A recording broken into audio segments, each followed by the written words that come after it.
Jaylen Johnson out for a year potentially. Ben Johnson spoke to the media, and it sounds like he's ready to call some of these guys to the mat. And is Caleb Williams improving from week 1 to week 2? We'll hear from Ben Johnson. We're going to be talking about it all. It's CHGO Bears After Dark starting right now.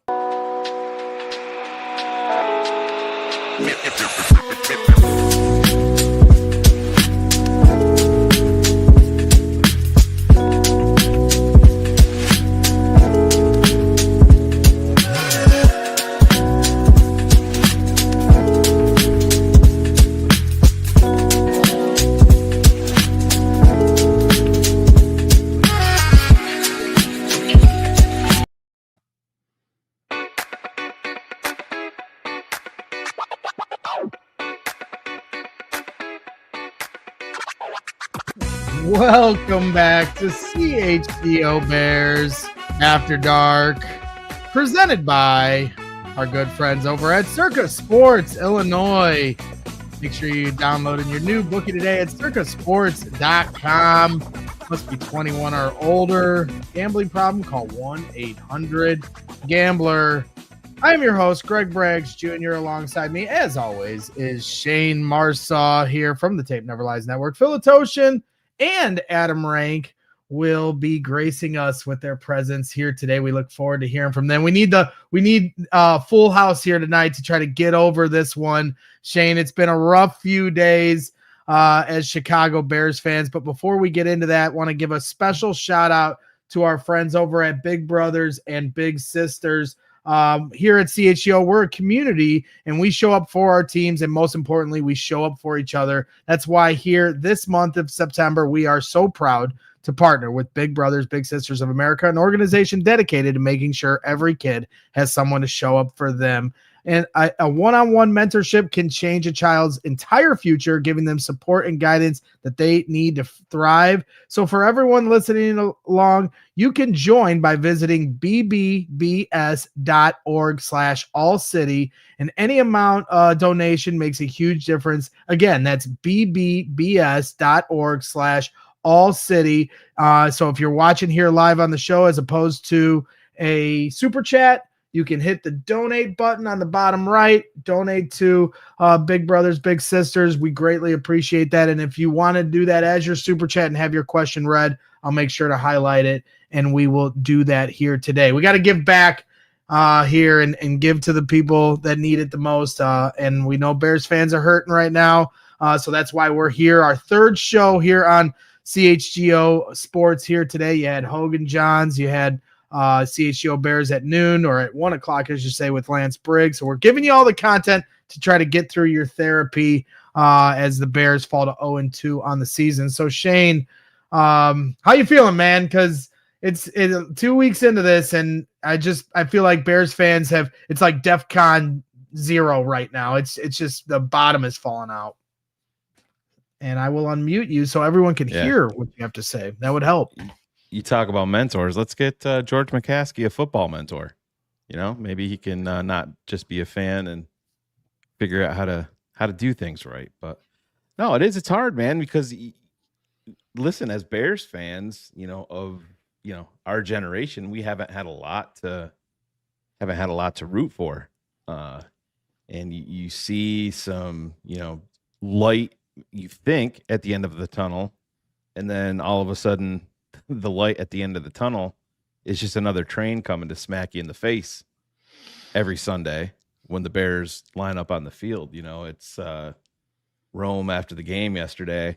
Comes out, he's like, "Hey, this is just a game. This is just one game. We're gonna get it figured out." And just, you can stop with all that nonsense. As far as I'm concerned, Rome, you've been here 19 games. And all of us Bears fans have heard this over and over and over. We've heard it from, Allen Robinson to David Terrell back in the day, and Marty Booker. We're gonna get it figured out. Just believe in us. And it seems to be the same thing over and over and over again. And unfortunately, Greg, we just have to beat the drum and repeat ourselves over and over. And I know, like Gary put in the chat, that Ryan Poles isn't going anywhere. He's here for 2 to 3 years because of the extension. And that's That is the core of the problem. There's no salary cap on a general manager. So them keeping Ryan Poles, you want to give him a 5th top 10 pick? Really? That's the answer because you made a financial investment in somebody where there's no cap? That is the Chicago Bears in a nutshell. They make decisions based off that, not what's best for the football team. Ryan Poles, we said it on TTNL, deserved to be fired right after the season was over. Start fresh with Ben and a new guy. I don't care if Ben came out and said, oh, I like Ryan. Who cares? Who cares? You don't think he was going to have input on the new guy? Of course he was. It starts and it ends. In the chat, tell me reasons why Ryan Poles should stay. Well, in the chat, Ahad Khan says, why would Ben take this job if he didn't believe in Ryan Poles? He 100% signed off on this extension. And I think that is one of the main reasons why fans, we can all be upset or be very critical of a contract extension. And I was at the end of last year, I've always kind of been a Ryan Poles excuse maker through these first few years, first 3 years, 4 drafts now. And now this is the 4th year of this, rebuild that won't ever end. I always thought he had the makeup to be a good GM. I've never expected any GM to get everything right. But I also was with you by the end of last year. I had conceded once Matt Eberflus and Shayne Waldron were fired. I thought that Ryan Poles should be let go. I really never thought in a million years that Ben Johnson would want to inherit a GM that has gone through what he's gone through here these first few years. And then I also was I questioned very largely Ryan Poles' ability to evaluate if Ben Johnson was the right coach for the job because of his evaluation of Matt Eberflus and then Shayne Waldron and how that all went down of, interviewing 11 different offensive coordinators and you fall on Shayne Waldron. So now maybe it was just like having a number 1 pick in the draft. Picking Ben Johnson doesn't take a lot of brains. But, it's that. And people are saying, well, who cares if he signed off? Ben can make mistakes. It doesn't matter. Ryan Poles' track record does not warrant an extension. But the problem is now they are tied because they are tied. Because there's no salary cap with a coach. There's no salary cap with a general manager. That's just, if he's not doing his job, he should be. They should be able to. But here's the issue, Shayne, is not only are they tied by when they hire Ben Johnson, that clearly there was an agreement between Ben and Ryan that they were now going to be attached to the hip, which led to a contract extension later in the summer. But they're also tied because I think, as much as I'm a huge Ben Johnson advocate at this point, I'm excited that he's our coach. And from what I've seen at camp and just the way he carries himself, I do think he has the makeup to be the best head coach of my lifetime. He's got to prove that. But at the same time, he has his fingerprints all over this draft just as much as Ryan Poles does. 100%. So everyone just wanted to throw it at Ryan about Colston Loveland and Luther Burden and Ozzie Trapillo and Kyle Monungai. Those are, in my opinion, Ben Johnson draft picks. You want to go at Ryan over Shamar Turner, a guy with a rod in his leg. But don't forget, Greg, is Ben Johnson making the trades? No, he's not. Ryan Poles is the one that traded down in the 2nd round. Ryan Poles is the one that made the horrific trade down in round 4 and passed up quality defensive linemen because he got beat like a drum because he thought his 2 running backs in round 4 were going to fall into his lap. That is on Ryan Poles. And listen, Ben wanted Colston Loveland. Somebody in the chat put, he needs to scheme Colston Loveland. No, he doesn't. He's a top 10 pick. And it was a mistake to draft Colston Loveland at number 10. You're a 5-win football team with issues on the offensive and defensive lines. And Ben Johnson and Ryan Poles settled on a tight end.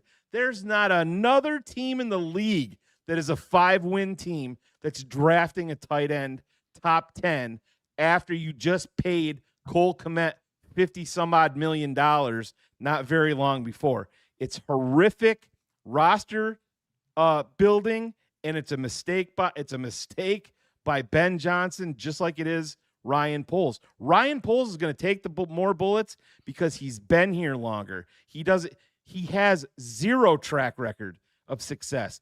Ben, you're going to give the benefit of the doubt because he's been here for 2 games. Yep. I mean, to me, though, where you look at what happened last year, where Matt Eberflus is retained, and then obviously the season starts to fall apart, writing's on the wall, but George McCaskey does something he's never done before, and that's fire a head coach in the middle of the season. Well, he had immense pressure by the locker room to do that. And when it comes to pressure to fire Ryan Poles, the only pressure being applied in that regard is the media and the fans. And if you remember, when George McCaskey had the decision to fire Ryan Pace and Matt Nagy, he didn't. He doubled down on it. So I don't think that there is enough pressure from Chicago fan base or media that's going to urge. Of course there's not, Greg, because you know what they're worried about? Look at our comments. You have idiots like Nino in here calling Caleb Williams Kyler Murray. Learn football. You have media members, Cap and Hoodie, were talking about benching Caleb after 4 games. Right. It's ridiculous. It's dumb. Guess who was the best player on the field for Chicago against Detroit? Now, yes, I understand the Bears played bad. Caleb Williams did not play bad. Did he make dumb passes? Yes, he did. The interception was stupid. This is not a Caleb Williams issue. And if you think that it is, you don't know football and you have a personal vendetta against the kid simply because you don't like him. That is it. It has nothing to do with football. You don't like that he likes fashion. You don't like that he paints his fingernails. So you got more personal issues as a fan that you should focus on than football, because you're wrong. If you think he's Kyler Murray and you don't think that he's improving, then you're also calling your head coach a liar, who said today he saw a lot of improvement from week 1 to week 2. And oh yeah, by the way, tape shows it. Well, and Nino knows response here in the chat says he says generational haul, which is a point to, but you know what? I think the point to tell me what the haul was. Right. Well, and I saw Stacey King, everybody in Chicago loves Stacey King, but I saw him pointing that as well today. And it's just like, I think this is the most ridiculous game to talk about.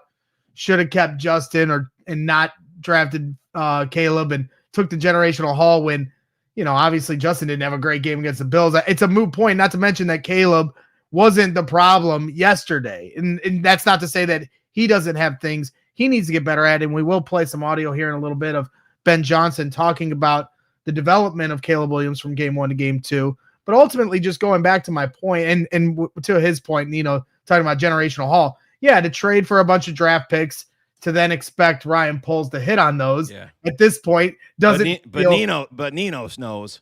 He knows.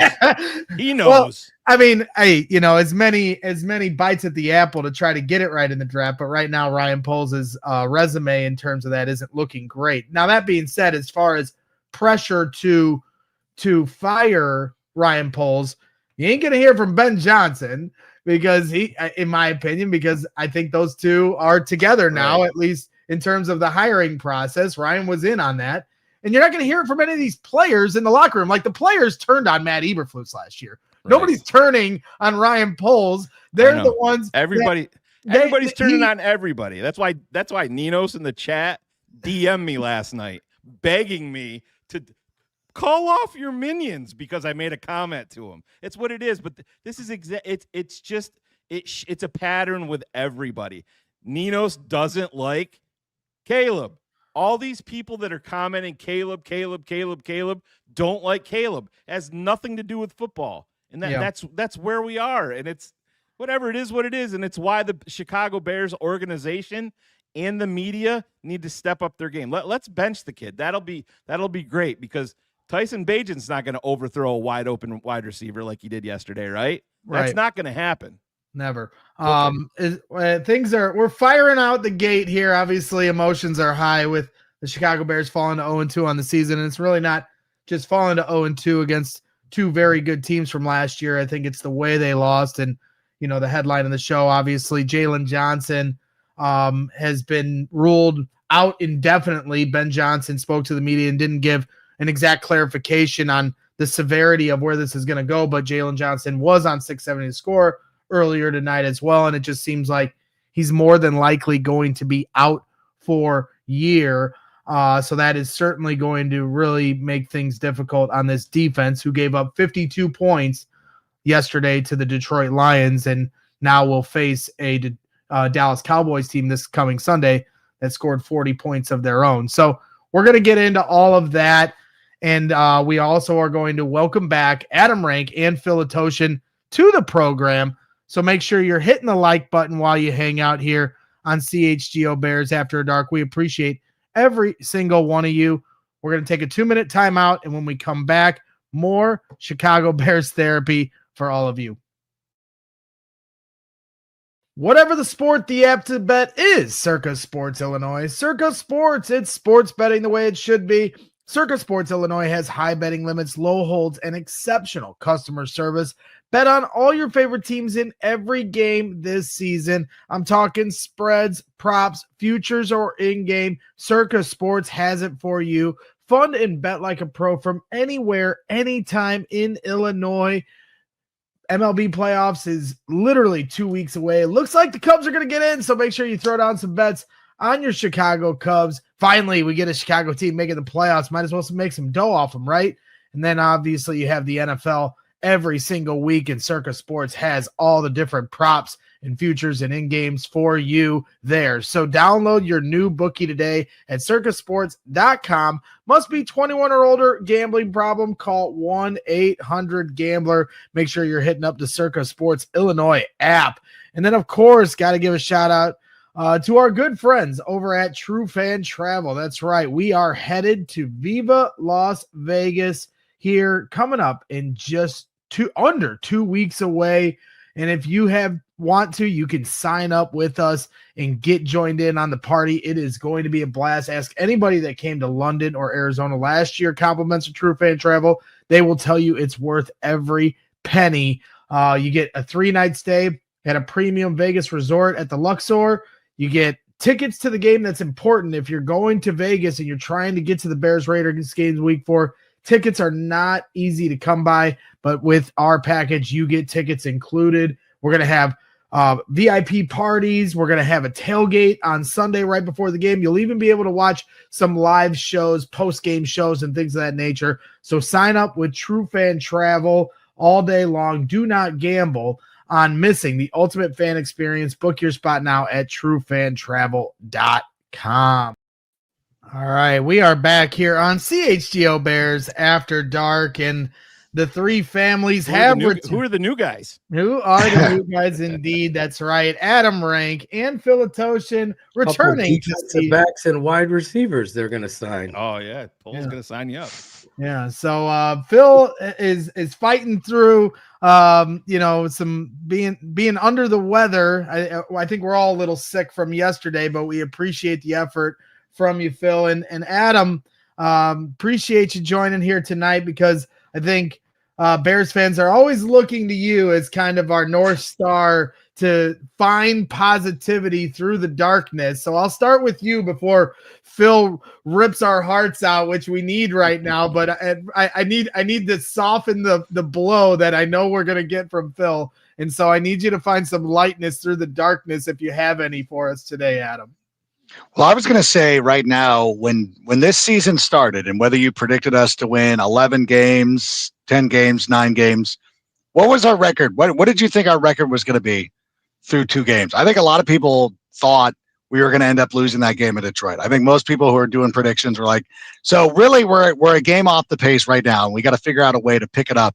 For me, I look at the Lions, the way they performed yesterday, and I tip my cap to them. That was their Super Bowl. I know they don't understand what a Super Bowl is like. I know their fans have never experienced a Super Bowl. You don't know what it is. I will let the Lions fans know right now, when your team actually wins a Super Bowl, it's a lot more fun than what it was yesterday. And I know it was fun for you yesterday. It really was. That was a great moment for you. Ben Johnson's out there running the score. I don't know if you pay attention to sports. I don't know if you pay attention to movies. Like, this is the kind of stuff that ends up coming back and biting you in the rear end. Amon-Ra St. Brown, I think it's hilarious that you went out there and faked an injury. What a good idea it is to go out there and fake an injury in a game where you have a 100% injury rate. And if you sit here and think I'm going to have empathy for you, if something happens, I probably will because I'm a good person. But go out and enjoy it. Take your victory laps. You earned that. That is an absolute victory lap for you. You should enjoy it.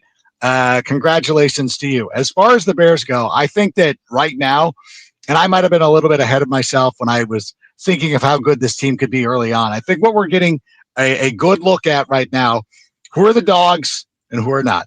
There are people who are going to be playing themselves out of Chicago. There are people who are going to end up playing for other organizations in the near future. And I think right now, Ben Johnson is going through. You can call DJ. You know what? I'm not going to speculate on who it is. I'm not in that building. I'm not in that room. I will say the results show that not everybody is necessarily bought into the process. Yep. I'm not saying who it is. It's not for me to say. I am not a coach on that team. I am not in the building. I am not in the locker room. But you cannot sit here and say that somebody is going to be held accountable. I'm not saying who it is. I don't know who it is. I can't say that.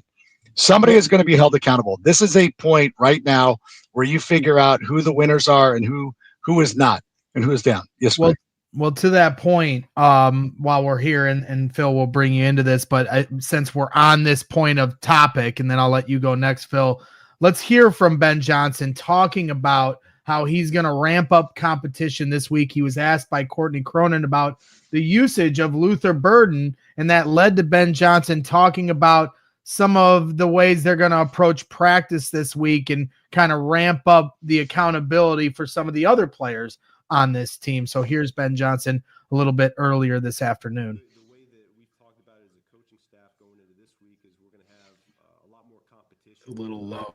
Can't hear it. Yeah.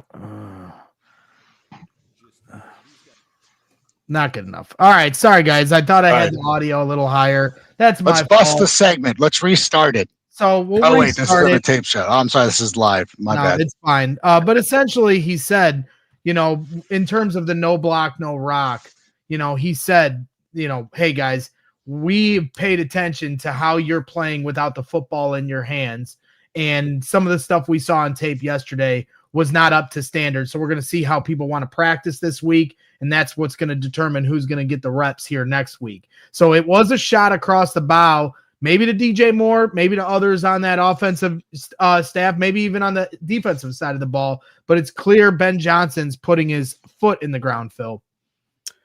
Yeah, in order to set a standard, the team is a reflection of the head coach. What the head coach brought to the table yesterday was pathetic, and that's just what it is, because there can't be accountability without accountability. And I have no fear. DJ Moore is number one on the list of people you could see on tape. I know the offensive coordinator called him out last week. I know Bears fans think it's an excuse, but it isn't. When you're running a timing offense and your receiver decides to turn upfield in the mid with your plant step and ready to throw a flag route, you turn it upfield and you try to adjust in the middle of your throwing motion, it affects you as a quarterback. Made you look dumb. Everybody in the world, Caleb missed a wide open. Turns out it was on DJ Moore. These errors, again, laziness in the routes, effort in blocking, they have to be handled by the head coach. You can't just lip service this. For me, the running game, obviously, Jonah Jackson continues to be pathetic. He's out of shape. And thus you're seeing the putrid line play all around. Braxton Jones, these same problems. I know you and Shayne probably talked about the number one problem in Chicago being the GM. I just see accountability needing to be had all around. The head coach, you don't go back and try to run quarterback sneak again after your offensive line, who has been a question mark, couldn't get it the first time. There's a lot of things in regards to accountability, Greg, that can't be lip service. We witnessed that with Eberflus. I told Adam Rank about Matt Nagy the first year when he was named Coach of the Year. You gotta put your foot in the ground and say, this is who we are. This is the expectation. Those coaches never did. Ben has an opportunity now, as he's talking, to set the tone, set the culture moving forward here. Yep. And let me try to play this audio one more time for everyone that didn't get a chance to listen to Ben Johnson at the presser. If it doesn't work, everyone can just yell at me. Look like when the ball's not in their hands, that's a big deal for us. And so there were some plays there yesterday that we weren't quite as pleased with what that looked like on tape. And so we're going to find out this week at practice who wants to practice hard and who wants to be a little bit more involved with the game plan here going into Sunday. So there it is from Ben Johnson. And that's certainly, I mean, you can hear that in his voice, Shayne. Like, he's not playing around. And I said it on the postgame. I asked Adam Johns, and really DJ hadn't came to mind at that moment because my head was spinning about so many other things. But I definitely think he's looking at some of these veterans on this team, because talk about Braxton Jones giving up the pressures. Can't make the same mistakes twice. Ben's the one that said that during the summer. Darnell Wright. How many times are we going to go through false starts? Every single game of his career, essentially. This isn't making the same mistakes twice. When you talk about what's showing up on film, Darnell Wright has mental mistakes every single game since he's been here in Chicago, not just these first 2 games of this season. Jonah Jackson comes here, supposed to be the guy that understands this offense. Same thing. You have DeAndre Swift on a false start to start the second half. That's not how you set the tone to try to bounce back. Cairo Santos is your captain. He kicks the ball out of bounds to start the game. After everything we talked about, kicking the ball out of bounds to end the Monday night game. It's a slap in the face. And Ben Johnson, at some point, as tough as he was on these guys at training camp, and he was, if you were out at training camp, you could visibly see how he was holding these guys to account. But now the season has started, and those being tough on your players gets a little more difficult to do. You don't have 96 guys on your roster anymore. You only got 53, and sometimes some tough decisions have to be made, Shayne. Well, the biggest difference is now Ben Johnson has come out publicly, and, I mean, he did that for a reason today, the way that he phrased that. You talked about Luther Burden. He said that Luther Burden can't be trusted yet. That's why Luther Burden's not playing. Clearly, they're talking about DJ because it shows up on tape. I mean, Phil is going to break it down for everybody. There's moments on tape of the game yesterday where DJ knows he's not getting the ball, and he's just jogging his route. That can't happen. You're making $27 million. You're supposed to be one of the focal points of this entire offense. Now Ben Johnson is, listen, if you're going to be a legitimate head coach, you cannot come out, speak publicly on that, and then not follow through, because the players are going to see that. The players know exactly 100%. Who he's talking about without using the name. They know, because he's supposed to be holding these guys accountable during the tape breakdown. He's going to call out DJ for what he's doing. Declan Doyle should be doing the same thing, and so on and so forth. We'll see. It better change this week. You better see. Phil and I were talking. It shouldn't just stop there, Greg. Braxton Jones has to be held accountable to the standard. This goes back to Ryan Poles. Braxton Jones' issues today are the same exact issues that Braxton Jones had in year 1. He's in year 4. So at what point do you look Ryan Poles in the face and just say, oh, is this going to get better in year 5? It's not going to get better. Maybe if you take a right tackle in the draft, Shayne, and put him on the bench. What's going to happen. Phil spoke on this over a month ago. Darnell Wright is going to move in season, and he's going to be your left tackle. Ozzie Trapillo cannot play left tackle. We've seen that. The Bears showed you that. It was bad enough where he wasn't even dressed yesterday. Let that part sink in, along with Turner, along with Burton getting one target, and Amagaji. So your left tackle is going to end up being Darnell Wright.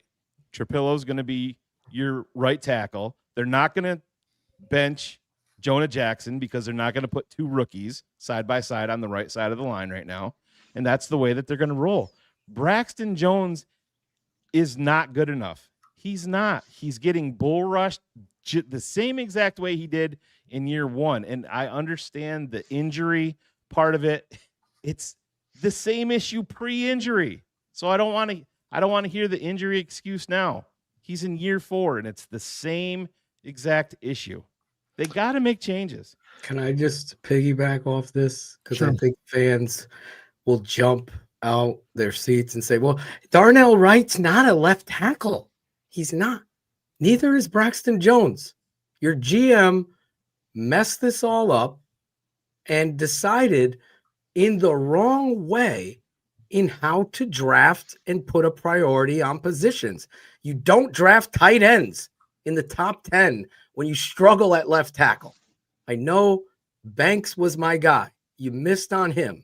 So now you got to have a plan in place to identify the next one on the list. He didn't do that. And you had an opportunity to pick my next one was Ursery.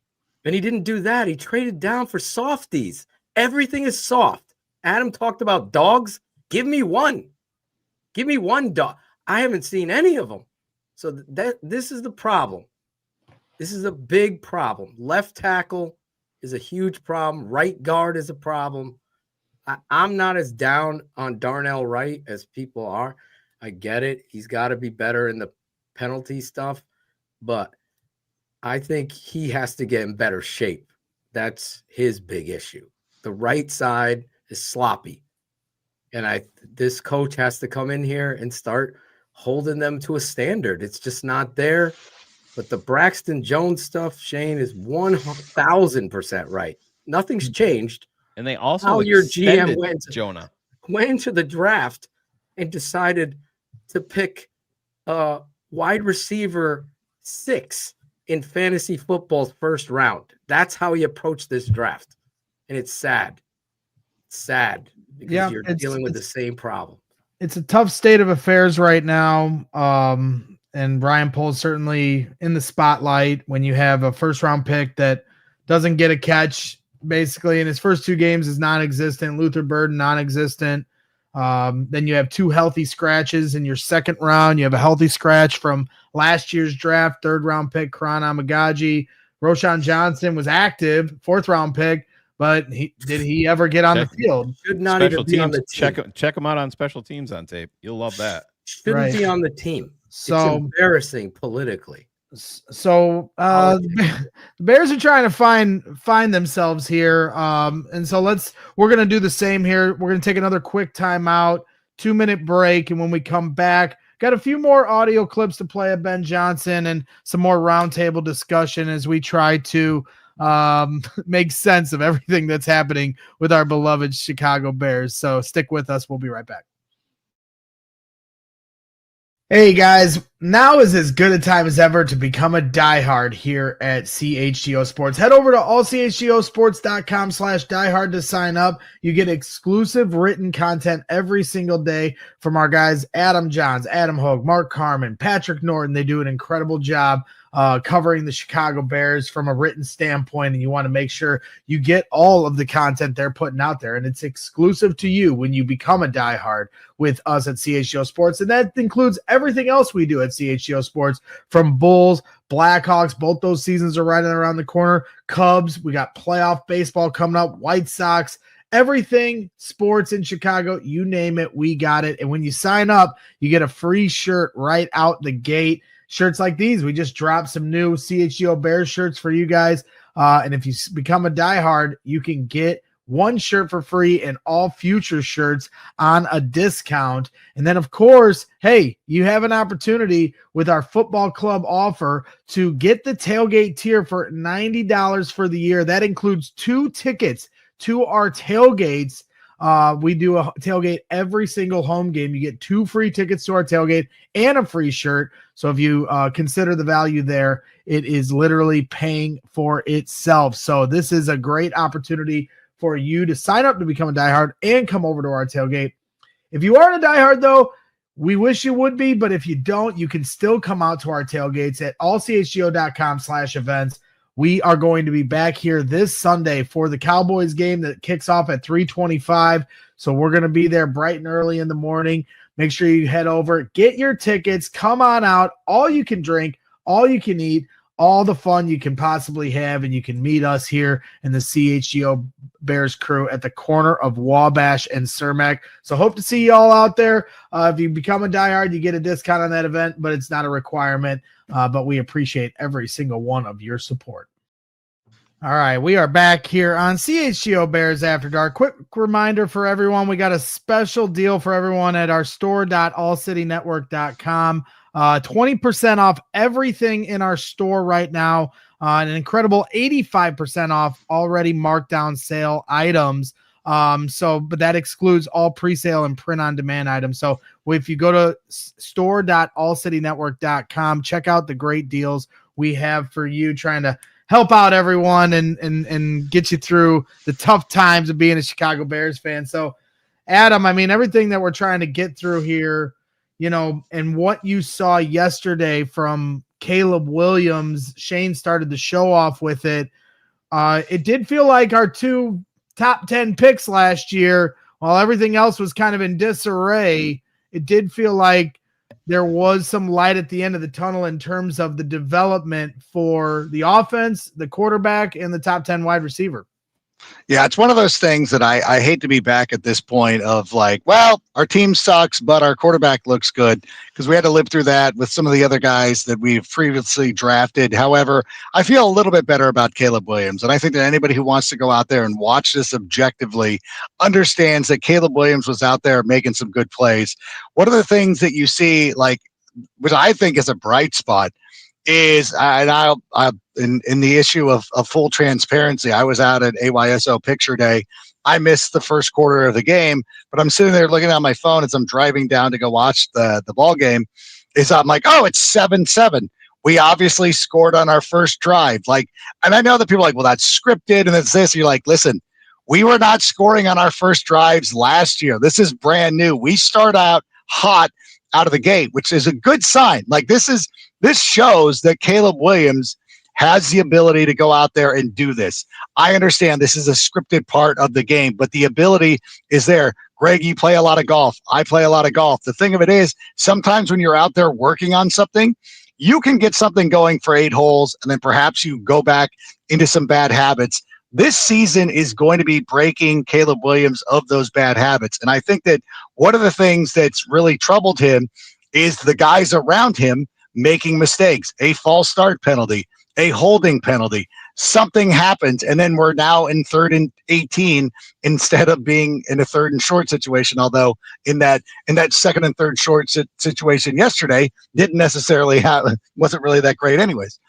I think that, you know what, we have to look at this objectively, and is our quarterback getting better? And I believe that he is. I think that, again, for everybody who comes into these comment sections, and it's hilarious to me, like, there's not a GM in this league that would take Caleb first. So I'm like, actually there is. There's still a lot of people who still believe in Caleb Williams. He is still the most talented guy in this draft. He is still going out there making good throws. I think that it's a situation where Ben and Caleb have to find the happy medium between structure and non-structure. And it feels like Ben's open to it. Like, hey, you know what, when he needs to go out there and make a play, he needs to go out there and do it. It's just a work in progress right now. I think the work is getting better. And again, as Shayne was talking about earlier in the show, if you think that Caleb sucks, you already determined that 3 years ago, and there is nothing he can do to change your mind. So I'm not even going to bother. You go argue with the wall at this point, because I don't want to hear it from you. Well, EV Warrior here in the chat says, stop glazing Caleb. He has a lot of room for improvement. And I don't think that's fine. But that's the thing. That's what's so troublesome, is that you can't say anything. Oh, you're glazing him. Why? Because I'm not sitting there calling him a name or something. Because, like, I'm sorry. Like, obviously nobody in this room right now thinks that Caleb Williams is the best quarterback in the NFL. Nobody thinks that there isn't room for improvement. Of course there is. He's a second-year quarterback who has played 19 games at the NFL level. Obviously, there are things for him to improve on. But to sit here and act like he can't improve on those, that's the worst part of it. Like, people have too much access. Like, it really bothers me. Like, they just want to come in. Like, you don't know what you're watching. You don't know how to observe this. Like, you are sitting here. People are literally arguing with guys like Kurt Warner and Ryan Fitzpatrick being like, hey, listen, I know you're a former NFL quarterback. You might have gone to the Hall of Fame, but listen, I played a ton of Madden, so let me show you what I see. I'm tired of it. Listen, if you have an agenda against Caleb, you just dig in even further. It's as simple as that. Adam, what do you think about the, Greg, you work with a guy that wants to see Caleb throw more interceptions. How do you think the media and fans would handle that if he just went out there? Remember when he came out, he's got to cut down on the hero ball. Then that goes away in the NFL, but now it needs to come back, right? Now they want it to come back. Right. That's and it's a thing too. And I look back and talking about getting into old habits and things that are bad. This, and I put that interception that Caleb threw, I put that squarely on the shoulders of Ben Johnson. And I'll tell you why. And I truly, by the way, I know that when we're sitting in this room, there's guys in this room right now who wanted Jim Harbaugh. There's guys in this room who wanted Mike Vrabel.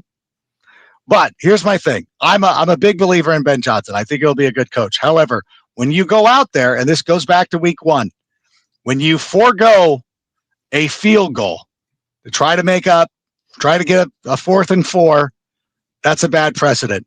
When you went for it on 4th down yesterday, and I know the Bears got away with it in the moment, but when you're sitting there, and I understand, you're in Detroit, the fans are on your butt, they're holding those signs that say they have the big 3 on it. You don't want to go 3 and out. I understand that. But at some point, as the leader of the organization, you have to wear it and be like, you know what? We're not going for it on 4th down because I gave you guys 3 chances to get it and you didn't do it. And now we have to punt because you cannot set this thing of like, you don't want to go out there and start pressing. It's like playing, again, going back to the golf analogy, when somebody you're playing with starts doing reckless things, trying to carry the water from 250 out, like that kind of permeates your group. If Ben is out there making prudent decisions, if you want to stress to Caleb that he shouldn't make mistakes, he should take the easy completions. Well, Ben, you need to take the easy points in week 1. You need to go out there and punt and understand the situation. That's on you. You're setting that precedent. Then Caleb, we know that Caleb gets hyper. We know that Caleb can kind of feel that emotion and let it get the best of him at times. You have to be the one reining it in. So again, if I'm glazing Caleb, so be it. I thought that particular circumstance, I'm like, that's on the coach. The coach is setting a bad example right there by being too excitable himself. Well, and this is where the double-edged sword kind of comes into play. And with Jaylon Johnson being out for the year and you have a tough schedule, we knew this coming into the season, and a defense that you're worried about without Kyler Gordon and TJ Edwards. You give up 52 points, makes it very hard to develop an offense properly. They're trying to stick to the run, but at some point when you're down 14 to start the second half, at some point you have to try to get back in the game. Now you're making reckless decisions like Ben started to do in the second half, going for it on 4th and 5, because essentially the game is on the line at that point, as you mentioned, going for it the last few weeks and passing up field goals for 4th downs. And then ultimately, Phil, how many times have we seen 2nd and 15, 3rd and 12, 3rd and 15? Now you've got 2 different times it was 3rd and 30, 2 different times it was 2nd and 30. And when you call certain plays, because you're still trying to get you at some point you have to accept the I got punt. the exact numbers here. We had yesterday 2nd and 17, 2nd and 32, 3rd and 14, 2nd and 34, 3rd and 34, and 3rd and 15. Right. And so yesterday, putting this team behind the sticks and the defense giving up 52 points, Phil, it makes it really hard to develop this offense properly. Well, there's 2 levels here. One, Adam Rank is 100% right about Caleb Williams. And I don't have a horse in this in regards to it. I just know what the talent is versus what the team is. There is no identity yet. So what Adam is saying about those field goals, obviously, I ranted about this 100%. You take the points every time. You don't know who you are as a team.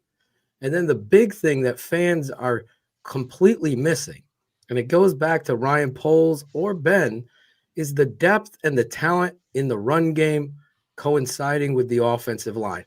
It's not there. So now everything now is on the shoulders of Caleb and Ben. How are they going to do this? So therefore, if you can't run the ball and you have an offensive line creating penalties or missed assignments and losses on second down or first down, now you're in these third and long, because you don't have a running game. It's not that hard.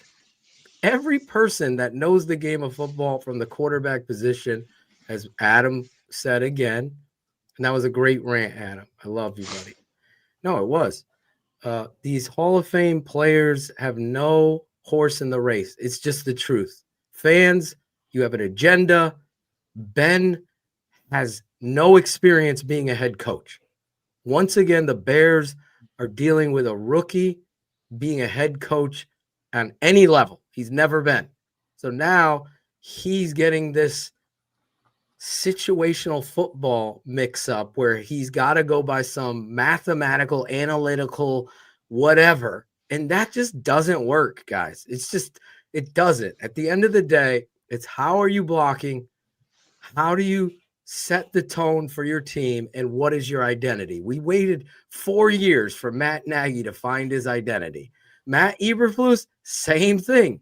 So what Ben needs to do is sit down, not frame all his play sheets, but look at what it is you're doing offensively, philosophically, and find a better group of running backs, because it ain't working with Swift. And I don't know what Monin guy is, because you haven't even run him. You ran DJ Moore as a running back. I mean, that's the pathetic thing that you're dealing with. I don't understand Ryan Poles and the Bears whatsoever. I think it's embarrassing on every level. They're being passive on it and just saying, all right, well, that's going to change when Roshan gets back. Well, I mean, but then they have that opportunity in the first half. You get on first down, you get it to, 2nd and 1, you're in shotgun. I know how much that makes Phil happy. And then third down and fourth down, you QB sneak it with Kyle Monungai in the backfield, Shane. And I know for you, that was probably maybe I felt like I felt like the game was over after the back-to-back calls. And that's just my pessimism as a Bears fan, I know. But I texted Phil immediately, and I'm like, we just went QB sneak 2 times in a row. Do you remember when I believe we were down in Tampa and the Bears called the running back screen twice on their own goal line? I believe the second one got picked. Yeah. It was a pick 6. It was and the Colts last year, the Colts game, 4 straight runs. And it's just come on. I'm like, Ben, Matt Nagy says, hey, I wasn't brought here to run the I formation. Ben Johnson wasn't brought here to quarterback sneak on 3rd and 1.5 yards and 4th and 1 either. That I hated that call. Yeah. And when it happened live, did any Bears fan have confidence when the first one was shut down that the second one was going to work? It's disappointing on so many levels. It starts with Ben Johnson, just because, as you said, Shane, like, man, when we got this guy, we just thought we were finally done with those days of questioning the sheer stupidity on its surface of what it felt like in those play calls. But it also is disappointing because of how much money you invested on the interior of that offensive line. And for them to not get any push was also something that was very disappointing about that play. So hopefully Ben learns from this here going forward. But going back to Caleb, now that we've all kind of had our say on, what we thought of his game, and there's certainly, isn't any glazing going on. I know some people in the chat, will accuse that, but at the same time, I think you have to acknowledge the development, and Ben Johnson also acknowledged that development of Caleb Williams from game 1 to game 2. So let's hear from the head coach on what he thought of the quarterback's performance. Well, I did see significant growth. It's not perfect yet. There's still a number of plays where our eyes aren't quite in the right position, or we're holding on to the ball just a tick longer than what we're coaching. But I did see tremendous growth in terms of going through the progression. There were a few times there where we had to get to number 3 or number 4 in the read, and he was trusting his feet and his footwork and was able to get there. So I did think he got better from week 1 to week 2. I'm encouraged by what I saw, and I'm hopeful that we'll continue to see another leap here this week. So there it is from head coach Ben Johnson from the Horse's Mouth. So go ahead, Ray. I don't want to hear from the coach. What is Steve in Sandwich, Illinois saying? What is the guy sitting at the bar just in Oswego, Illinois right now, who's at that Portillo's right next to the Home Depot? What does he think? I don't care what the coach thinks. I know the coach. It's just, this is the fascinating thing. I think this is the thing that actually encourages me about Ben Johnson is this kind of honest assessment of like, he's improving. Like, okay, great, but he's not perfect. Here's what he needs to work on. He's got to get his eyes down the field. That should be expected. A quarterback in his second season with his, 15th offensive coordinator, but second head coach, third head coach, whatever you want to say, like this is going to be it. Like if we're having this conversation 3 years from now, then we're out of pocket. Then we're going to be looking at, I don't know who would be picking, but like whoever's playing at Centennial High School right now. Oh. But at the same time, like it's coming along. Yeah, and we're going to see what happens here on Sunday while we're all certainly worried about the defense, and maybe we can finish talking about the defense here on this program. But the Bears do take on the Cowboys. Yes, they dropped 40 points, but they also gave up 37 to the Giants. And so this is an opportunity for Caleb Williams and the offense at home to take on Matt Eberflus. So if the Bears wouldn't mind not letting the knife twist a few more times on our side, it'd be really nice if the Bears offense could have a big performance against a defense that has some volatility. I know Deron Bland is out, so they have some different things, I think, where the Bears offense has an ability to attack.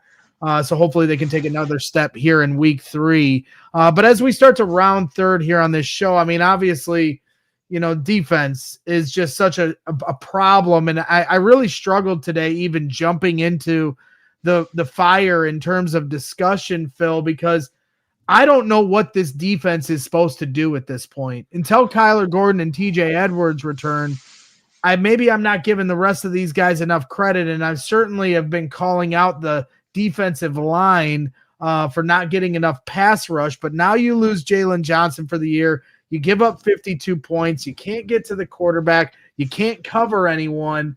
The secondary was supposed to be the strongest part of this team, and now it's probably your weakest link without having Jaylon Johnson and Kyler Gordon and just trying to figure out what you can do, because Tyreek Stevenson had a pretty rough day at the office. So I'm searching for answers, because it certainly is worrisome about this defense and what their ability can be to stop anybody this season with a tough schedule.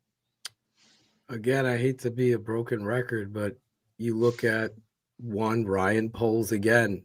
Where is the priority? It wasn't in the trenches. And it's not cliche. It's true. The game is won and lost in the trenches. And when you look at what I have always said, the Holy Trinity, it's your quarterback, your pass rusher, and then your left tackle, in that order. The Bears don't have a pass rusher.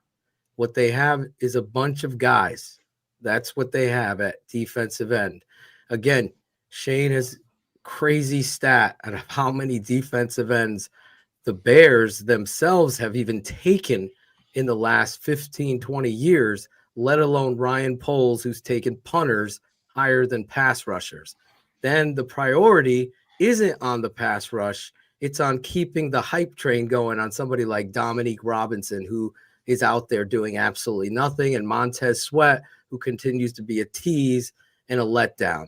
It's a big problem up front that creates those gaping, blown coverages on the back end because we have injury issues and communication issues. It hasn't been pretty whatsoever. What Dennis Allen is doing is atrocious. And if you're out there saying that Dennis Allen's defense is about getting secondary pressure from his linebackers and blitzes, then you don't know football, because that's not what it is. It's about getting pressure from your edge rushers and getting after the quarterback while setting the edge from that end position. They're not doing any of that. So therefore, this defense is allowing teams from the fourth quarter against the Minnesota Vikings to yesterday's disgrace just to walk all over them. And it's terrible right now on defense, Greg. I don't know how you're going to fix it because your GM ignored it. What was the harder thing, Shayne? The Bears losing a game that they probably were going to lose no matter how well they played in Detroit. I think going into the season, as Rank said, we all kind of acknowledged a likely L there. Was it harder for the L the Bears took in Detroit or watching how putrid Minnesota looked on Sunday Night Football and realizing, oh boy, like Atlanta just held this team down in Minnesota to 6 points, and the Bears allowed JJ McCarthy to be offensive player of the week for the NFC. Yeah, which was a joke, by the way. Yeah. Him winning that award. But to me, the Minnesota one was tougher because you were up, you were at home, it was on prime time, and you gave it away. Detroit's a better team than Chicago. I mean, that's just a fact. Better running backs. It's not like we're gonna say it. But Greg, this is better line. I'm just gonna bring this up. So from 2005 to 2025, the Chicago Bears have had 154 draft picks. From 2005 to 2025, 154. Detroit has had 162. Minnesota, 181. Green Bay, 201. 201 total draft picks in those drafts. Chicago's had 154. So essentially 50 more bites at the apple. Do you know how many times in those drafts, 2005 through 2025, the Chicago Bears have addressed defensive end? Well, I'm talking the entire draft, rounds 1 through 7 in all of those drafts. How many defensive ends? Yes. Got any guess, Adam? 4. It's more than that. It's 10. Okay. It's 10. Kylie Pitts was one of them, yeah? The guy from Pitts, UCLA. But it actually gets worse because one of those was drafted as a defensive end, but moved to linebacker in his second year in Shea McClellan. 9 times. The Bears don't draft and develop at defensive end. They pay, they trade, and pay for it. They did it with Wale Agunlie. They did it with Gaines Adams. They went out and paid Julius Peppers. They went out and traded and paid for Khalil Mack. They went out and did it with Montez Sweat. That's been their history. They don't believe in it. And you're in the NFL. It's an NFL franchise that doesn't believe in drafting and developing defensive ends. Yeah, it's a problem. And when you look at Michael Williams was there at 10, or should have been our choice. That should have been the pick. You know, and so you have some different options there. They do draft defensive line in the second round, Shamar Turner, who had an injury history in college. Right, defensive tackle, but still they did try to address the trenches in the second round, but he's somebody that had an injury history and then starts the season on the injury list and inactive, healthy, I guess now is, more of a healthy scratch as he tries to work his way back, and hopefully he can do that because Grady Jarrett, somebody you invested money in on that defensive line, is hurting right now with his knee and trying to fight through it. But he's also a descending player. Right, didn't have much of it. Yep. They overpaid him for one reason, because of leadership, because the locker room was so, but that's why he's here. So, I mean, that's what I mean. Like, this is where I'm very just depressed when it comes to the Bears' opportunity week to week. And as Adam said, it's hard to be overly, yes, I'm encouraged and all eyes on Caleb Williams and Ben Johnson and that marriage here going forward.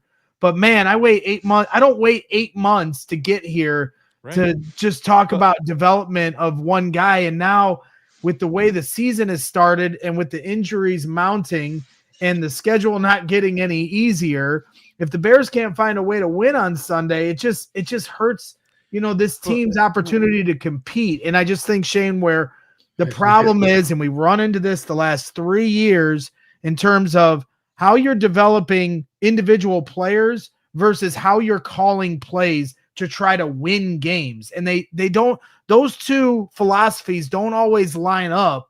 And you see that yesterday. What good is it to try to develop Caleb Williams, a running game and an offense when your defense is giving up 52 points. Nothing is lined up right now as we reach overtime here on CHGO Bears After Dark. Please hit that like button while you're hanging out.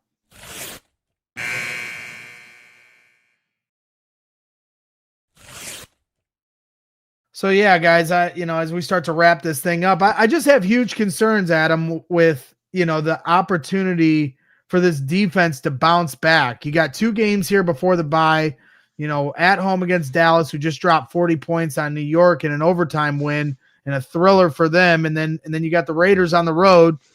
So, is there anything that you think that this defense can do to try to switch this up? Because 52 points ain't going to cut it. No, thankfully the revenge game factor is going to be on the defensive side of the football. I think that when you were looking at Minnesota, you got JJ McCarthy, who grows up as a Bears fan, who's coming in, something to prove. Obviously the Lions pretty much mailed in a game against Green Bay on the road just to go out and beat the Bears. They really did. And I honestly think that the Giant, I swear to you, my friend, I knew people who were like, hey, I don't know if you understand what a survivor league is, but what do you think about the Cowboys? And I literally told somebody, I said, I don't know what any of those words mean, but I will tell you that Matt Eberflus probably DGAF about the Giants and watch them score 50 points because he's only concerned about stopping Caleb Williams the following week. How did we get all our revenge game? I'm surprised we don't have Green Bay in week 4. Why not go all the way in on this? It's been ridiculous. But you know what? Then you come back from the bye and you got Washington. So yeah, but who knows who's gonna be their quarterback? So yeah, that's fair. So it is it's a wild scene right now. I don't know. I'm optimistic. Again, you go out there, these are winnable games. You can beat the Cowboys. You should be able to beat the Raiders. If they end up 2-2 at the break, I don't know.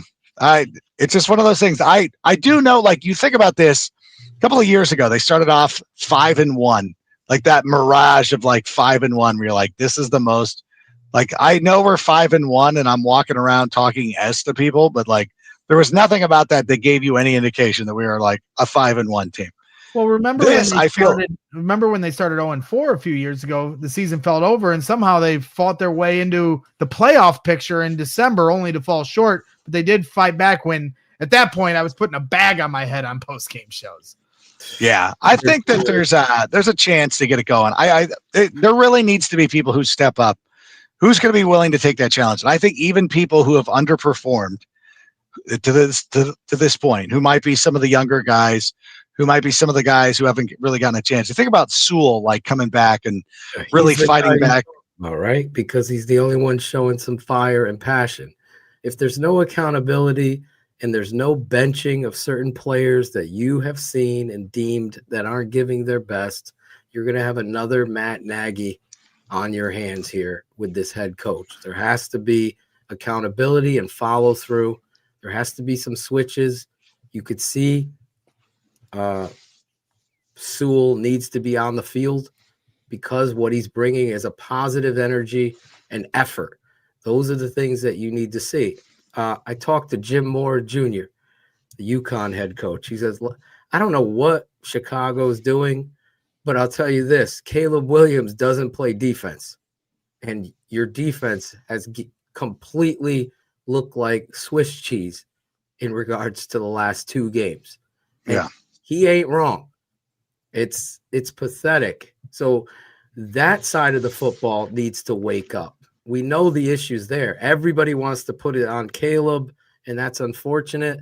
And then you got the baddies, or whatever they are. And those people have issues as well because he got in there. There's a wide open first-round pick tight end. Wide open. Easy throw. Not a high school kid makes that throw. He misses it. Yeah. I've seen enough. He's a backup quarterback that could be an ascending football player that can improve. He isn't Caleb Williams. Caleb's on a different stratosphere. It's not even close, guys. It's pathetic that it gets to this point because the backup quarterback is everybody's favorite. But Phil, the Chris reality Canny is, went out there today and said that the Bears are so bad they're going to be drafting in the top 3, and they're going to have to seriously think about drafting a quarterback. But that's what people listen to and react to, and it's right. Well, I mean, crazy. That's fan nature. All of the talks about the quarterback, but really, the biggest issues right now are the Bears for their defense that has injuries mounting up, and really, a problem getting to the quarterback and showing some physicality. So we'll end with this in terms of Ben talking about the identity that this team needs to play with and the identity they tried to install here this summer. And from a defensive overview standpoint, obviously there was an edge throughout training camp and the things that you guys were able to do there. How do you square that with what you showed in the month of August, with what's happened in the fourth quarter last Monday and then what happened yesterday? Yeah, I'm glad you brought that up, Dan, because that's the truth. And we talked about that today at the team meeting. Was we've seen that type of football, that brand of football that we want to be about. We saw it throughout training camp. We didn't see it enough yesterday for it to be up to our standard, and that's really the way the game went. We got outgained by a significant number of yards, and really it came down to, I think, 10 explosive plays for over 300 yards, and that's just really not what we want to be about. We came into the game with a plan and how we wanted to contain these explosive athletes, and we just didn't do a good enough job at the end of the day. But I do agree with you. I think it starts with how we play, less so about the scheme or anything like that, but our play style really needs to stand out in a more positive fashion going forward. So there's Ben Johnson, really talking about how this team, it's not about what the other team is doing. It's more about the Bears trying to figure out their identity, which they have kind of lost their way, where we thought coming out of training camp that this was going to be a much more physical team. And it was just disappointing to go the first 3 quarters of this season on Monday Night Football where you saw that physicality and intensity from guys all across the board, even though they had the injuries.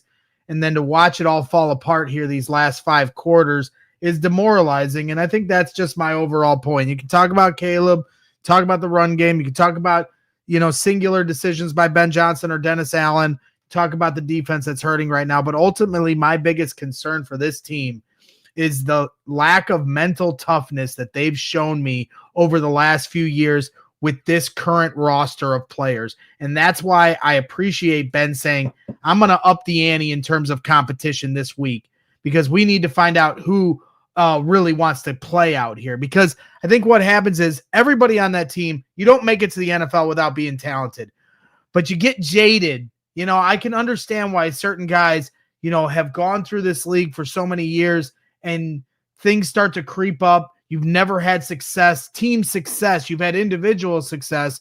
But then I think mentally you're always a bit jaded in terms of fighting for every last inch because you've been there and done that, and the rewards have never came your way. Well, you know what? This is a new era with Ben Johnson, and it's either get on board or get out the way. And to me, the mental toughness or lack thereof they've shown in these first 2 games in the face of adversity. You had it, in week 1 with the holding call on Darnell Wright, and everything on all 3 phases falls apart for this team. And then in week 2, you get a really bad call at the end of the first half that leads to a huge momentum shift. And then in the second half, you come out false start on the first play of the second half. It's inexcusable, but it speaks to the lack of mental toughness this team has. This team needs to develop a backbone. This team needs to stop feeling sorry for themselves. And this team needs to get a lot tougher and take it out on the other team across the board. Don't take it out on each other in that locker room. Take it out on the Dallas Cowboys here this Sunday. That's what they need to do. And if Ben Johnson is starting to identify that guys don't have that within them because they're so battered from failed past, well, then unfortunately, those guys need to be moved out, and young guys who are hungry and haven't had that opportunity yet, maybe aren't as talented, but are going to give that effort, need to be moved in. And you're seeing that with Noah Sewell as, I think, a highlighted point of what we're talking about here. So that's my final statement on the whole thing. We've ran a little over here tonight, and know we got some Monday Night Football games to get to as well. but appreciate the three families coming together here tonight and trying to get through some therapy. And I know the fans appreciated it as well. So thank you to everyone here in the chat. Please hit that like button on your way out. Subscribe to the channel. Once again, make sure that you are donating. If you haven't already, there's a donate button at the bottom for Big Brothers and Big Sisters. And we appreciate their partnership, and we are proud to be partnered with those guys. So head over to bbbs.org/ALLCITY and make your donation. You can even become a big brother or big sister with their mentorship program. So if you want to get involved in that way, that certainly goes a long way. So thank you to Adam Rank, as always, for your passion and your heart and your positivity and trying to find a light at the end of a dark tunnel. And thank you to Phil Ottochian and Shayne Marsaw from the Tape Never Lies Network, as always, for their contributions to the program. So we will continue to talk Bears throughout the week and get you to Sunday versus the Cowboys. And we're going to try to find our way to a win here this season. So we'll be back at CHGO Bears tomorrow at 1 p.m. Central. We do have a special guest coming up, so stay tuned for those announcements. Outside of that, as I always like to say to everyone, keep your head up, but always bear down. Take it easy, everyone. We all silly like the mayor.